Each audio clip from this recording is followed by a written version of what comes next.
નમસ્કાર મિત્રો, આપ સર્વેનું મારી યુટ્યુબ ચેનલ એસકે સ્ટડી ટોકની અંદર હાર્દિક સ્વાગત છે। મિત્રો, આજના લેક્ચર 18ની અંદર આપણે બચાવ પ્રયુક્તિના આગળનો જે ભાગ હતો ભાગ 1 એની અંદર બચાવ પ્રયુક્તિ વિશે સમજ્યા હતા, એની વ્યાખ્યા, બચાવ પ્રયુક્તિ કોને કહેવાય એ સમજ્યા હતા અને અલગ અલગ 4 બચાવ પ્રયુક્તિના પ્રકાર વિશે આપણે આગળના લેક્ચરની અંદર અભ્યાસ કર્યો હતો।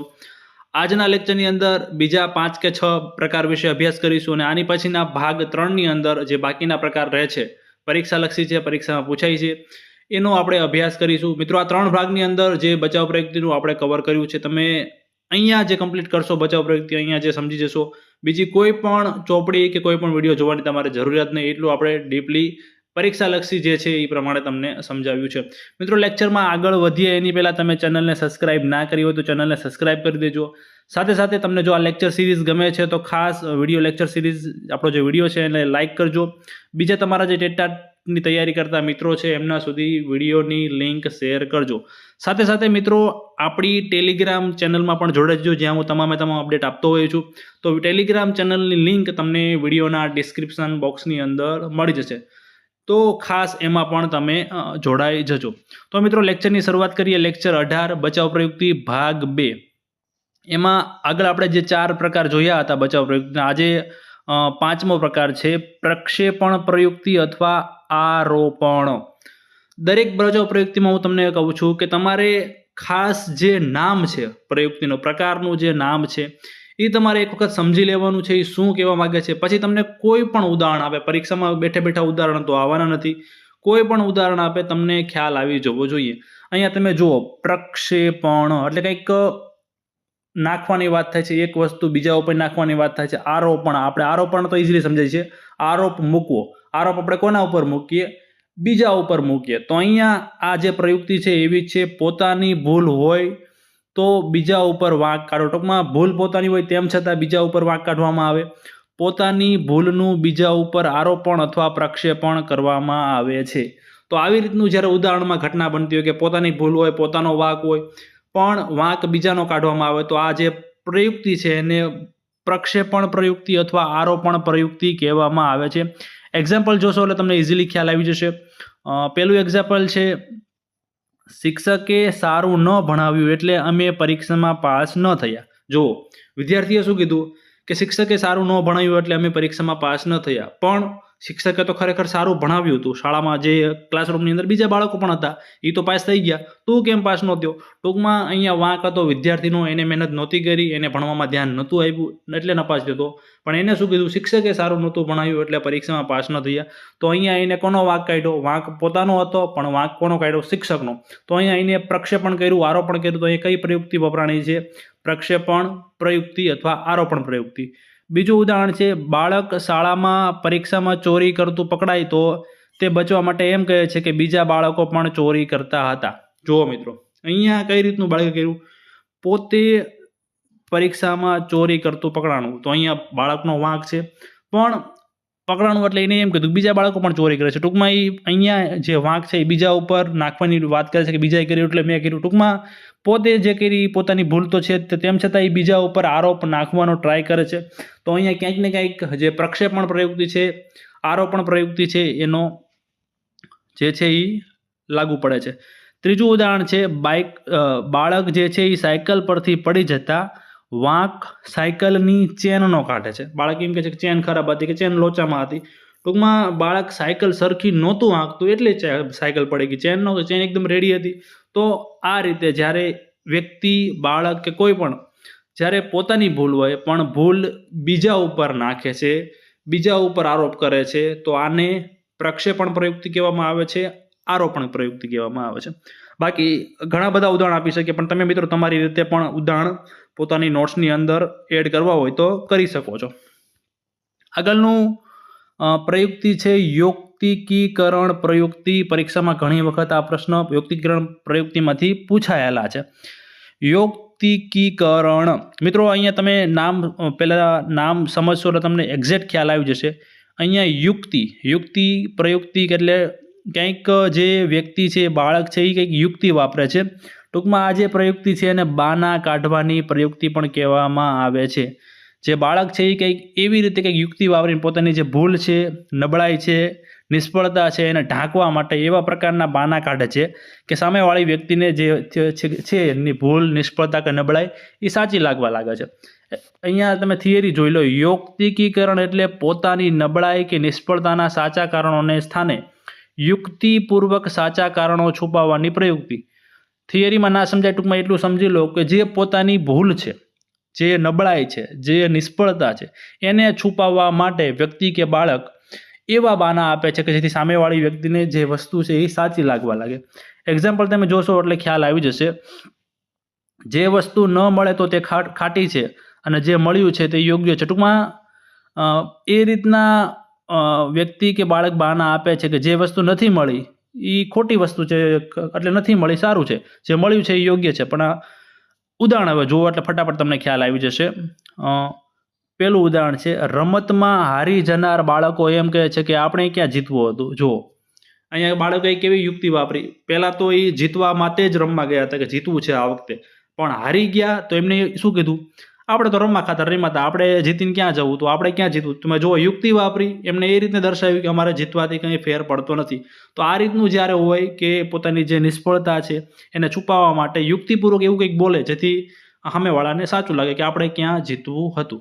તો બીજું એક્ઝામ્પલ છે, સ્કૂટરમાં પંચર પડતા ચાલીને આવે તો એમ કહે છે કે આજે વોકિંગ થઈ ગયું. મિત્રો, કોઈ વ્યક્તિ છે સ્કૂટર લઈને જાય છે, એના પાછલા વ્હીલની અંદર પંચર પડી ગયું, તો એ એમ કહે છે કે આજે વોકિંગ થઈ ગયું. એ ભાઈ છેલ્લા 5 વર્ષમાં કોઈ દી વોકિંગ કરવા નથી ગયા. તો ટૂંકમાં એ પોતાની જે ખામી હતી, જે પંચર પડ્યું એને છુપાવવા માટે, એને હાલીને આવવું પડ્યું એ છુપાવવા માટે એને એવું કીધું કે આજે વોકિંગ થઈ ગયું. ટૂંકમાં અહીંયા એને યુક્તિપૂર્વક આ રીતનું એ વ્યક્તિ વિધાન બોલે છે. તો આ જે છે એને કઈ પ્રયુક્તિ કહેવામાં આવે છે? યૌક્તિકીકરણ પ્રયુક્તિ કહેવામાં આવે છે. ત્રીજું છે, પડ્યા ત્યારે નમસ્કાર. જો આ પણ આ પ્રશ્ન પૂછાયેલો છે અગાઉ ટેટ-ટાટની પરીક્ષામાં.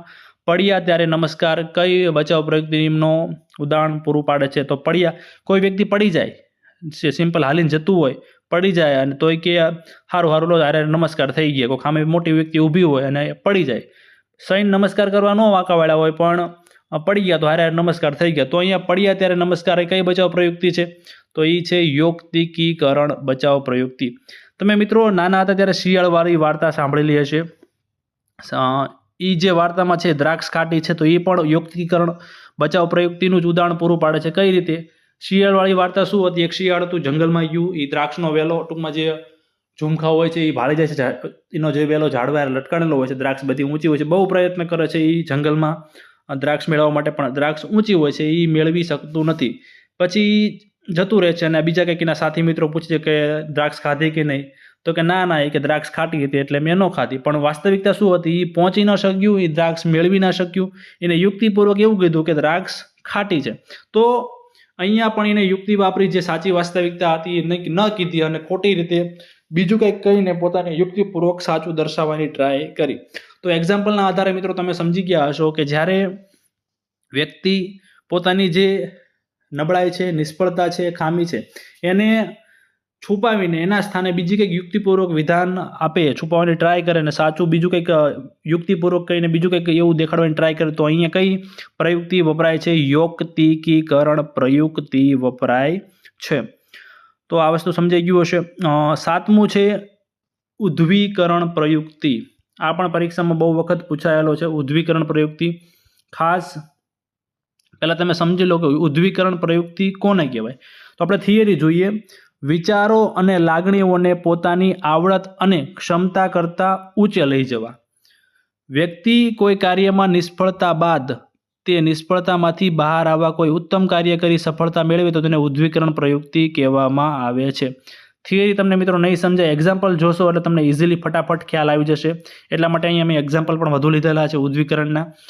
પહેલું એક્ઝામ્પલ છે, પ્રેમમાં નિષ્ફળ થયેલ વ્યક્તિ કવિ બને છે. જુઓ, એક વ્યક્તિ હતો કે જે પ્રેમમાં હતો પણ એમાં નિષ્ફળતા મળતા એ કવિ બની જાય છે. તો પોતાના જે પ્રેમ બાબતના જે વિચારો હતી, લાગણી હતી, એની ઉપરવટ જઈને એક કવિ બની જાય છે અને કવિ ક્ષેત્રમાં પોતાનું નામ બનાવે છે. તો અહીંયા પોતાના જે વિચારો હતી, લાગણી હતી, એ બધું મૂકીને એનાથી એક પર ઉપર જઈને એ કવિ બને છે. તો આ વસ્તુ છે પોતાના વિચારો અને લાગણીઓને આવડત અને ક્ષમતા કરતાં ઊંચે લઈ જવા.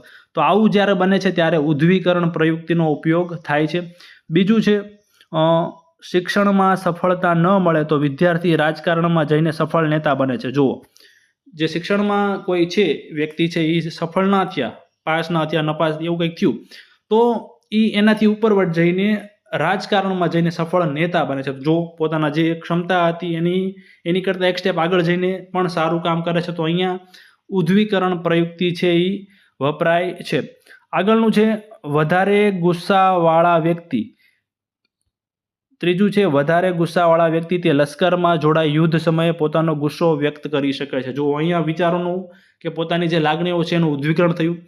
ઘરે ગામમાં હોય કે કોઈ પણ શહેરમાં હોય, એ વ્યક્તિ બહુ ગુસ્સો કરતો હતો, વારે ઘડીએ બીજા કોઈ લોકો સાથે ઝઘડો કરતો હોય, પણ જો એ લશ્કરમાં જોડાઈ જાય તો યુદ્ધ સમયે પોતાનો જે ગુસ્સાની જે વૃત્તિ છે એ ત્યાં ઇસ્તેમાલ કરી શકે છે. પોતાની ગુસ્સાની જે આક્રંદ છે એ ત્યાં સામે પક્ષે જે વિરોધીઓ હોય એ પક્ષે લડવામાં એ ગુસ્સો વ્યક્ત કરી શકે છે. તો અહીંયા પોતાના જે વિચારો હતા, જે ગુસ્સાની લાગણી હતી, એને એક સ્ટેપ ઉપર જઈને આર્મીમાં જઈને એ કામે લગાડી. તો અહીંયા ઉદ્દીકરણ થયું કહેવાય.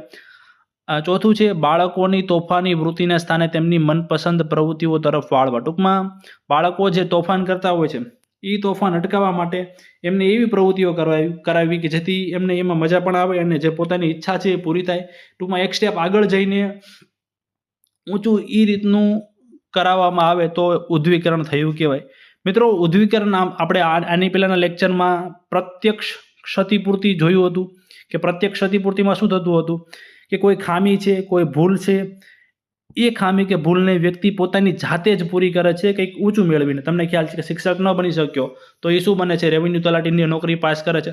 તો જે ખામી છે એ પોતાની જાતે જ પૂરી કરે છે તો એને પ્રત્યક્ષ ક્ષતિપૂર્તિ કહેવામાં આવે છે. તો પ્રત્યક્ષ ક્ષતિપૂર્તિ પ્રયુક્તિ અને ઉદ્દીકરણ પ્રયુક્તિ લગભગ સમાન જ છે. તેના લગભગ આજે એક્ઝામ્પલ આપણે અત્યારે જોઈએ અને પ્રત્યક્ષ ક્ષતિપૂર્તિના એક ઉદાહરણ જોઈ લેજો. લગભગ ઉદ્દીકરણની અંદર આમ જોવા જઈએ તો ચાલે, લગભગ સમાન કહેવાય. તો આ રીતે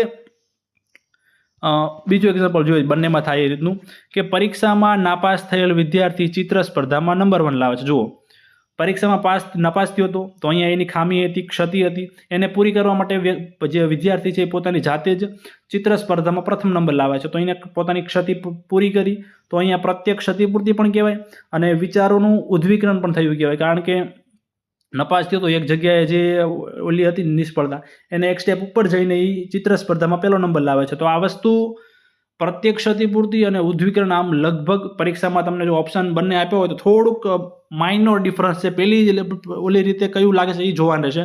નહીતર શક્યતા એટલી છે કે પરીક્ષામાં બંને ઓપ્શન સાથે નહીં હોય. કારણ કે લગભગ આ બંને જે બચાવ પ્રયુક્તિ છે એના એક્ઝામ્પલ બધા સમાન જ આવતા હોય છે. આગળનું બચાવ પ્રયુક્તિ છે દમન અથવા દમન વૃત્તિ. તમે મિત્રો નામ જોશો એટલે તમને ખ્યાલ આવી જશે. હું દરેક વખતે તમને કહું છું કે તમારે નામ જ સમજી જવાનું છે. પછી પરીક્ષામાં ગમે એટલા અલગ પ્રકારના ઉદાહરણ આપે. દમન એટલે તમને શું સીધું ખબર પડી, દમન એટલે દબાવવાની વાત છે. શું દબાવવાનું છે? વ્યક્તિ પોતાના જીવનમાં અનુભવાતા દુઃખદાયક, ચિંતાજનક અને આઘાતજનક અનુભવો વગેરેને સભાન અવસ્થામાંથી અચેતન અવસ્થામાં ધકેલી દેવાની ક્રિયાને દમન કહે છે. ટૂંકમાં જે વ્યક્તિ છે, જે બાળક છે, એના એ પ્રકારના જે અનુભવો હોય, જે પોતાને દુઃખ આપતા હોય, ચિંતા આપતા હોય, આઘાત આપતા હોય, તો આ બધી વસ્તુને પોતાની સભાન અવસ્થામાંથી અચેતન અવસ્થામાં દબાવી દેવાના છે. એ બધા જે અનુભવો છે એને પોતાની અંદર ઘૂંટડો, આપણે કહે ને કે ઓલો ઘૂંટડો પી જવાનો છે, તો અંદર પી જવાનો છે, બહાર રાખવાનું નથી, એને યાદ નથી કરવાનું. તો આ રીતનું જે કરવામાં આવે છે એને દમન કહેવામાં આવે છે. આગળ જોઈએ, આપણે દુઃખદ બનાવો કે ઘટનાઓને યાદ રાખવા માગતા નથી, તેથી અજ્ઞાત રીતે તેને અચેતન મનમાં ધકેલીને ભૂલી જઈએ છીએ. ટૂંકમાં જે એવા અનુભવો છે કે જે આપણને ક્યાંક ને ક્યાંક દુઃખ આપે છે, તો એવા અનુભવોને બને ત્યાં સુધી આપણે ભૂલી જવાનો પ્રયત્ન કરીએ છીએ. તો એ ભૂલી જવાની ઘટનાને, દબાવી દેવાની ઘટનાને દમન કહેવામાં આવે છે. એક્ઝામ્પલ જોશો એટલે તમને ઇઝીલી રીતે ખ્યાલ આવી જશે. વ્યક્તિ પોતાના મનના ભાવોને દબાવી રાખે છે. ઉદાહરણ જુઓ, શિક્ષક બનવા માંગતો ઉમેદવાર નોકરી ન મળતા અંતે પટ્ટાવાળાની નોકરી કરે છે. જુઓ, એક વ્યક્તિ હતો કે જેને શિક્ષક બનવાનું સપનું હતું. તો એ શિક્ષક નથી બની શકતો, પરીક્ષામાં ઓછા માર્ક આવે છે એના કારણે, તો એ પોતાનો જે શિક્ષક બનવાના જે વિચારો હતા, લાગણી હતા, એને દબાવી દે છે, અંદરો અંદર ઘૂંટાય છે, પણ છેલ્લે એ પટ્ટાવાળાની નોકરી લે છે, ટૂંકમાં નીચલા લેવલની નોકરી લઈને પણ એ નોકરી કરે છે, પણ પોતાનો જે શિક્ષક બનવાનો વિચાર હતો, લાગણી હતો, એને દબાવી દે છે, એનું દમન કરે છે. તો આ રીતે દમન થાય છે. બીજું છે, બાળક ચોકલેટ ખાવાની ઈચ્છા છે પરંતુ કોઈને તે જણાવતો નથી, મનમાં ને મનમાં મૂંઝાય છે. જુઓ, બાળક છે એને ચોકલેટ ખાવી છે, કોઈને કહી શકતો નથી કારણ કે ઘરવાળા ના પાડે છે. તો ચોકલેટ ખાવાની જે ઈચ્છા હતી, લાગણી હતું, એનું બાળકે દમન કર્યું, દબાવી દીધા કે હવે કોઈને કહી શકશે નહીં એટલે એ ચોકલેટ મળશે નહીં. તો આ રીતે જે ઈચ્છાઓ છે, જે લાગણીઓ છે, એને દબાવી રાખવામાં આવે અથવા દુઃખદાયક, ચિંતાજનક, આઘાતજનક અનુભવો હોય એને અચેતન અવસ્થામાં ધકેલી દેવાની ક્રિયાને દમન કહે છે. ટૂંકમાં સીધી વસ્તુ એટલી છે કે તમે જે વસ્તુ છે એને દબાવવાની ટ્રાય કરો, બીજાની સામે કે પોતાની સામે લાવો નહીં, તો એને દમન કહેવામાં આવે છે. મિત્રો, આજનો 9મો પ્રકાર છે અલિપ્તતા પ્રયુક્તિ. અલિપ્તતા એટલે પોતાને, સીધું નામ છે એટલે તમને નામ ઉપરથી ખબર પડી જશે કે અલિપ્તતા એટલે પોતાને અલગ કરવાની પ્રયુક્તિ. અલિપ્ત, તમને અલિપ્ત શબ્દનો ખ્યાલ આવી જાય. અલિપ્ત એટલે અલગ કરવું. ક્યાં શેનાથી અલગ કરવાનું છે? જે વાસ્તવિક જે પરિસ્થિતિ છે એનાથી અલગ કરવું. એક્ઝામ્પલ જોશો અને થિયરી જોશો એટલે ખ્યાલ આવી જશે. વ્યક્તિ હતાશાની પરિસ્થિતિમાંથી પોતાની જાતને અળગી કરી પરિસ્થિતિનો સામનો કરવાના બધા જ રચનાત્મક પ્રયત્નો ટાળે અને એકલતા કે શાંતિ અનુભવે છે. ટૂંકમાં જે સામે પરિસ્થિતિ છે, સામે જે પરિસ્થિતિ છે એને ટાળે છે અને એકલતા અનુભવે છે, શાંતિ અનુભવે છે. કઈ રીતે? તો અહીંયા તમે જોશો એટલે ખ્યાલ આવી જશે કે વાસ્તવિક પરિસ્થિતિનો સામનો કરવાના બદલે પરિસ્થિતિમાંથી બચવા અલિપ્ત થઈ જવું. એક્ઝામ્પલ જોશો, પરીક્ષામાં ઓછા ગુણ આવતા વિદ્યાર્થી રૂમમાં એકલો બેસી જાય છે. જુઓ, પરીક્ષામાં વિદ્યાર્થીનું રિઝલ્ટ આવ્યું, પરીક્ષામાં સારા ગુણ નથી આવતા, તો વિદ્યાર્થી શું કરે છે? રૂમ બંધ કરીને રૂમમાં એકલો બેસી જાય છે. જે પરિસ્થિતિ છે એનો સામનો કરવાના બદલે જે વસ્તુ છે, જે પરિસ્થિતિ છે એનાથી અલગ થઈ જાય છે, અલિપ્ત થઈ જાય છે. રૂમમાં બેસીને એકલો બેસીને ટૂંકમાં એ વસ્તુ સામનો કરી શકે એવી એની સ્થિતિ નથી. તો આ પ્રકારની જ્યારે ઘટના બનતી હોય છે ત્યારે અલિપ્તતા કહેવામાં આવે છે. બીજું છે, PSIની દોડની કસોટીમાં પોતે દોડી નહીં શકે એવી ભયથી પરીક્ષા આપવા જ ન જવું. જુઓ, અહીંયા જે તે વ્યક્તિને PSIની દોડની પરીક્ષા હતી, પણ વ્યક્તિ પહેલેથી જ એવું માની લે છે કે મારાથી દોડની પરીક્ષા પાસ નહીં થાય, તો એ જે દોડની પરીક્ષા છે, દોડની પરીક્ષા આપવા જવાનું છે, એ પરીક્ષાથી પોતાની જાતને અલિપ્ત કરી દે છે, અલગ કરી દે છે કે હું જઈશ જ નહીં કેમ કે મારાથી પાસ થવાની જ નથી. તો આ રીતનું ખાસ અલિપ્તતા એટલે શું કે જે વાસ્તવિક પરિસ્થિતિ છે એ પરિસ્થિતિથી પોતાની જાતને અલગ કરવામાં આવે. તો આ રીતના જ્યારે ઉદાહરણ આવતા હોય ત્યારે અલિપ્તતા બચાવ પ્રયુક્તિનો ઉપયોગ થયો કહેવાય. છેલ્લી બચાવ પ્રયુક્તિ છે આજના લેક્ચરની અસ્વીકાર પ્રયુક્તિ. નામ એવું કામ મિત્રો એકદમ ઇઝી છે. અસ્વીકાર એટલે અસ્વીકાર કરવો. જે પરિસ્થિતિ છે એનો અસ્વીકાર કરવામાં આવે તો અસ્વીકાર બચાવ પ્રયુક્તિનો ઉપયોગ થયો કહેવાય. એક્ઝામ્પલ જોવો એટલે ફટાફટ ખ્યાલ આવી જશે. વ્યક્તિ જ્યારે વાસ્તવિક પરિસ્થિતિનો અસ્વીકાર કરે છે તો તેને અસ્વીકાર બચાવ પ્રયુક્તિ કહેવામાં આવે છે. એક્ઝામ્પલ તરીકે, ભ્રષ્ટાચાર કરનાર એમ કહે છે કે હું ભ્રષ્ટાચાર કરતો નથી. અને બીજું ઉદાહરણ છે કે બાળક એમ કહે છે કે હું અંધારાથી ડરતો નથી પણ ખરેખર ડરે છે. ટૂંકમાં સિમ્પલ વસ્તુ છે. અસ્વીકાર એટલે જે ખરેખર સાચું છે, જે સાચી ઘટના છે એની જગ્યાએ એમ કહે છે કે ના એવું કંઈ નથી, પણ ખરેખર એવું જ હોય છે. બાળક અંધારાથી ડરે છે પણ તેમ છતાં એ શું કહે છે? હું ડરતો નથી. ભ્રષ્ટાચાર કરનાર એમ કહે છે કે હું ભ્રષ્ટાચાર કરતો નથી પણ ખરેખર એ ભ્રષ્ટાચાર કરે છે. ટૂંકમાં જે વસ્તુ છે એની ના પાડવામાં આવે, વાતનો અસ્વીકાર કરવામાં આવે, તો અહીંયા કઈ બચાવ પ્રયુક્તિનો ઉપયોગ થયો કે ભાઈ અસ્વીકાર બચાવ પ્રયુક્તિ. મિત્રો, વિડીયો કેવો લાગ્યો? જો વિડીયો ગમ્યો હોય તો વિડીયો લાઇક કરજો, બીજા તમારા ટેટાટ મિત્રો સુધી શેર કરજો. સાથે સાથે આગળના જે ભાગ 3ની અંદર બાકીના જે પ્રકાર છે બચાવ પ્રયુક્તિનો એ આપણે જોશું. સાથે સાથે ચેનલને સબસ્ક્રાઇબ ના કરી હોય તો ચેનલને સબસ્ક્રાઇબ પણ કરી દેજો. ધન્યવાદ.